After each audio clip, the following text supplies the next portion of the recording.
Hello everyone, welcome back. If the iPhone apps keep crashing after update to iOS 17, then do the following step to fix this issue. So without wasting any time, let's get started, and before start please do like, share and subscribe. The first thing that we have to do, we are going to launch settings. Here we have to tap on general and tap iPhone storage. Now check the list and select the particular app that keep crashing or multiple apps.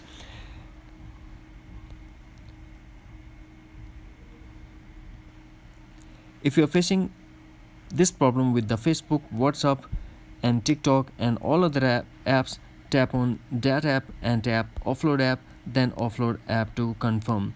We have to do this method with all apps that keep crashing. Now force close all the apps that are running in the background and force restart your iPhone according to your iPhone model. After that, we have to go back to App Store and re-download the apps. If you don't want to offload apps because you want to keep the data of that app, then tap and hold the App Store. Now tap on updates, check the list and update your app if the update is available.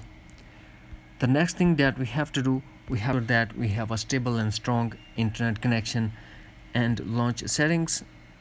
Here we have to tap on general and tap soft update and update your iPhone to a latest iOS version if available. Under general, we are going to check one more thing, that is date and time. Tap on it and make sure that set automatically is enabled and your time zone is according to your current location. After that, we are going back to general. Here we have to tap on transfer reset iPhone, tap reset and tap reset all settings. This process will delete all your customized setting to default setting, but no data or media will be deleted. Here we have to put iPhone passcode and tap again reset all settings to confirm.